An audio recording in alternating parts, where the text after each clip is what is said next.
Nabi Nuh disempurnakan, datang Nabi Ibrahim disempurnakan, datang Nabi Musa disempurnakan, datang Nabi Isa yang ke-24 disempurnakan oleh Allah, datang Nabi Muhammad, syariat Allah tumplak-plak. Mengapa? Karena Nabi akhir zaman, maka Quran dijaga oleh Allah. Kalau Quran tidak dijaga oleh Allah, sudah hancur Quran ini. Kalau tidak dijaga oleh Allah, langsung hancur Quran ini. Bagaimana Allah cara menjaganya? Dijadikan umat Islam mudah menghafal Quran.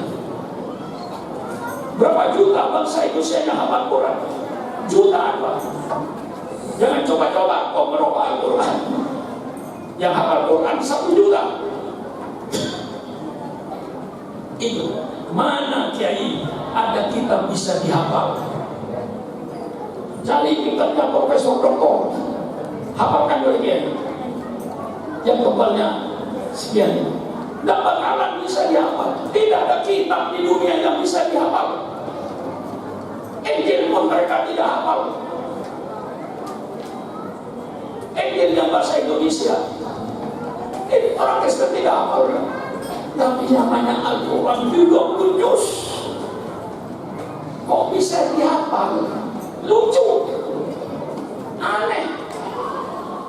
Quran setebal itu kok bisa hafal anak-anak kita ini? Allah kasih rahmat, Allah kasih hidayah. Menghafal Quran gampang. Rata-rata anak putri 3 tahun hafal Quran. Anak putra lebih lambat. Saya tanya sama pesantren-pesantren yang menghafal Quran itu. Kalau putri rata-rata 3 tahun hafal, di luar kepala semuanya. Anak putra biasanya 5 tahun, 4 tahun, 5 tahun hafal. Sebuah kitab setebal Quran dihafal, tidak ketinggalan hurufnya, tidak ketinggalan kalimatnya. Subhanallah. Ini kalau tidak hidayah dari Allah, tidak ada kitab yang bisa dihafal di dunia kecuali satu yang bisa dihafal, Quran. Padahal bukan bahasa kita, tapi anak-anak kita hafal Quran, dimudahkan oleh Allah. Mengapa? Karena Quran ini dijaga oleh Allah. Mengapa dijaga oleh Allah? Karena Allah tidak menurunkan Nabi lagi setelah Nabi Muhammad. Maka Quran dijaga, berlaku semenjak diturunkan sampai hari kiamat. Jadi kalau ada pemimpin Islam bawa Al-Quran, sudah tidak relevan lagi, itu pemimpin murtad. Ada pemimpin Islam yang berkata Al-Quran perlu dikaji ulang, mana yang relevan, mana yang tidak relevan. Itu kiai murtad, tokoh Islam murtad. Quran berlaku semenjak diturunkan sampai hari kiamat. Allah tidak turunkan Nabi lagi setelah Nabi Muhammad. Maka itulah setelah Al-Quran turun 30 juz, syariat Allah sudah tumplak. Orang Jawa mantap dengan saya. Ya, mana ya orang Jawa ini? Mantap dengan kata-kata ini. Kalau yang bukan Jawa kurang mantap. Kalau Jawa mantap ya. Tumplak. Tidak ada sisanya sudah. Tidak mahfud. Oleh sebab itu, karena bangunan sudah selesai, selesainya bangunan Islam itu dengan datangnya Nabi Muhammad. Sejak kapan dibangun? Sejak Nabi Adam alaihissalam. Dibangun oleh para nabi, disempurnakan. Allah dengan kodok-kodoknya, nanti Islam ini bangunannya selesai setelah saya utus Nabi di akhir zaman sebagai Nabi yang terakhir, Muhammad ibn Abdullah. Quran turun 30 juz, agama Islam sempurna. Karena agama Islam bangunannya sudah selesai, baru Allah meresmikan Islam ini pada zaman Nabi Muhammad ini. Zaman Nabi Isa tidak. Zaman Nabi Musa beda, zaman Nabi Ibrahim beda. Diresmikan sebagai agama dunia setelah Nabi Muhammad SAW dalam firman-Nya, al-yawma akmaltu lakum dinakum wa atmamtu alaikum nikmati wa raditu lakumul Islam madina. Pada hari ini, hari Jumat, tanggal 9 Dzulhijjah, ketika Nabi haji yang terakhir, di sini Al-Quran diturunkan. Pada hari ini telah saya sempurnakan agamamu. Al-Quran 30 juz sudah tumplak-plak. Wa atmamtu alaikum nikmati, dan telah saya sempurnakan nikmatku. Dengan apa Allah menyempurnakan nikmatnya? Dengan datangnya Nabi Muhammad sallallahu alaihi wasallam. Seandainya Nabi Muhammad belum dilahirkan, nikmat Allah belum sempurna.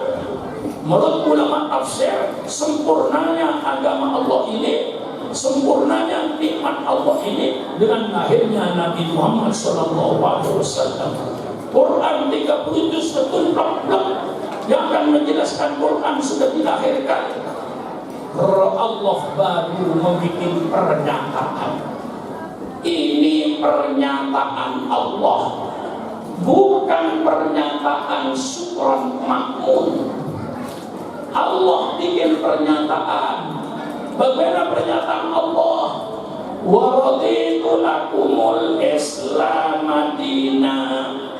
Kata Allah, bukan kata Sukron Makmun. Kata Allah, saya ridho, saya rela Islam sebagai agamamu. Agama yang diridhoi oleh Allah hanya agama,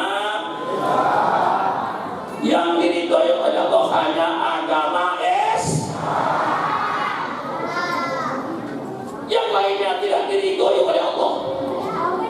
Allah bikin pernyataan, wa may yattabi ghairal islami dinan fala yuqbal minhu wa huwa fil akhirati minal khasirin.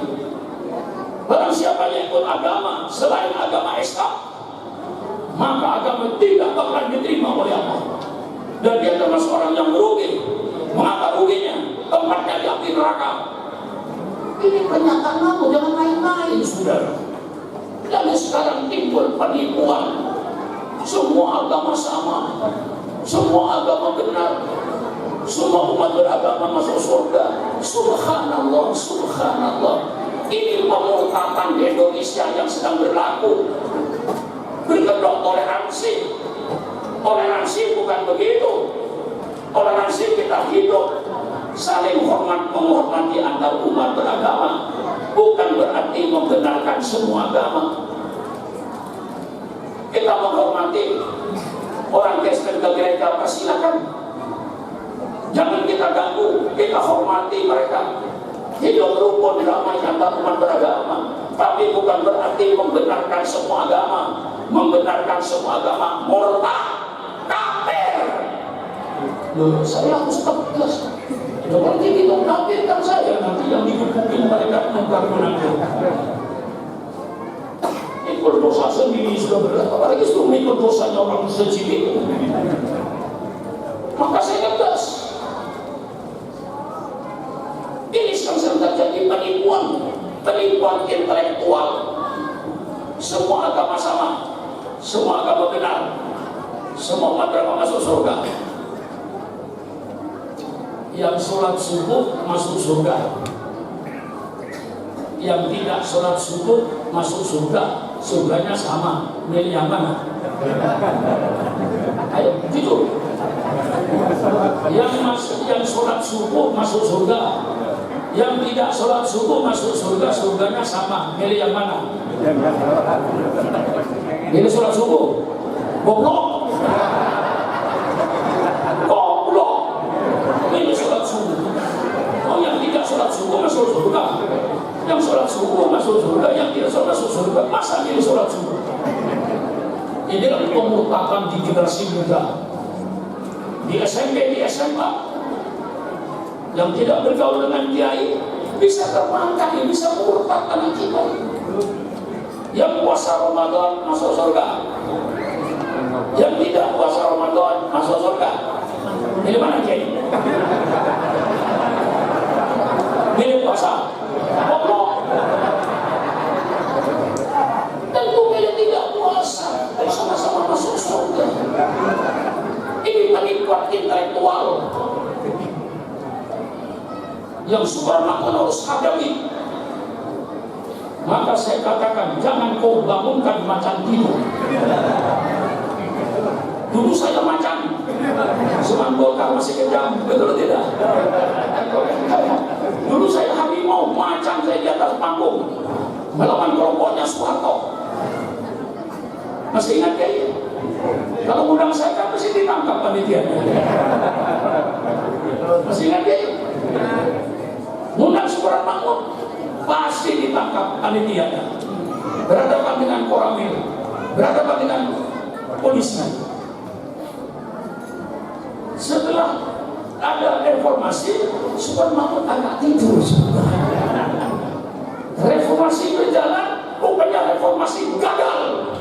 Soekarno Mahmud mengatakan reformasi gagal. Mau apa? Kok sedih? Gagal. Macam yang sedang tidur, bangun lagi sekarang ini. Bagaimanapun saja saya lawan. Islam paling toleransi. Islam tidak usah diajar toleransi. Islam paling toleransi. Kita sudah ratusan tahun di Indonesia hidup dengan umat Kristen. Tidak pernah terjadi perang Islam dan Kristen. Tidak pernah terjadi perang Islam dengan Hindu. Tidak pernah terjadi perang Islam dengan Buddha. Kami umat Islam mengerti bahwa kita di Indonesia yang hidup bersama, sama-sama memperjuangkan kemerdekaan. Walaupun umat Islam itu yang terbesar jasanya dalam kemerdekaan ini. Saya tidak menghilangkan jasa yang lain, tetapi saya nyatakan yang paling besar jasanya umat Islam kemerdekaan ini. Kalau tidak percaya, persilakan pemerintah adakan sensus kuburan.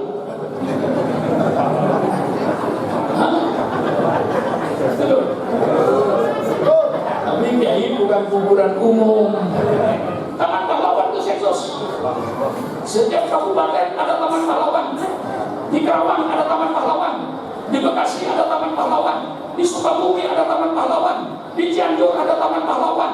Di Bogor Taman Pahlawan. Di Tasikmalaya Taman Pahlawan. Pekalongan Tegal Jawa Tengah Taman Pahlawan. Jawa Timur Pasuruan Probolinggo Taman Pahlawan. Hai pemerintah, coba angkat sensus kuburan. Kalau kau ingin tahu umat Islam masuk ke kuburan Taman Pahlawan, tanya nama siapa, agama apa, nama siapa, agama apa, nama siapa, agama apa, nama siapa, agama apa. 99% darahnya umat Islam untuk NKRI ini.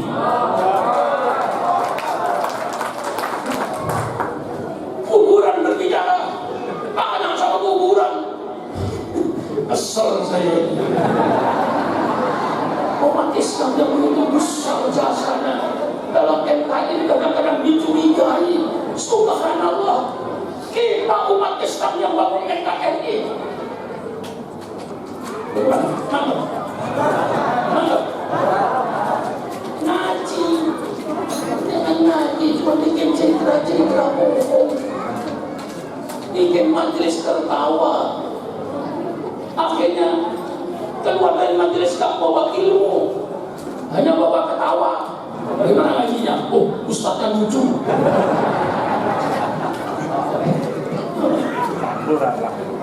Ustaz yang kurang lucu ini kurang laku sekarang. Karena yang ngaji orang-orang stres.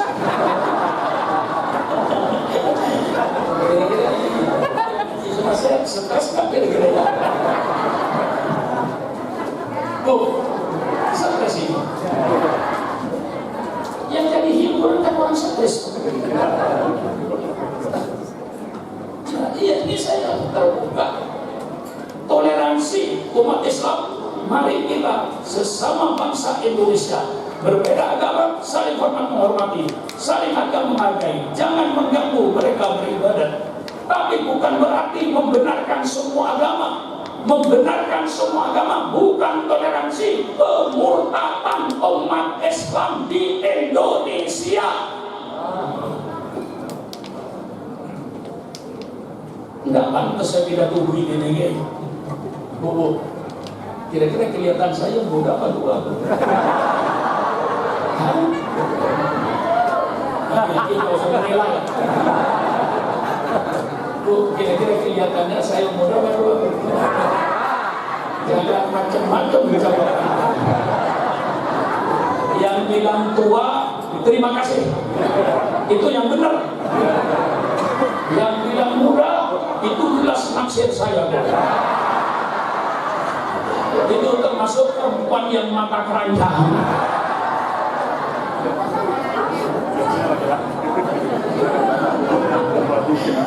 Lah iya, umur saya ini Bu sudah 86 tahun.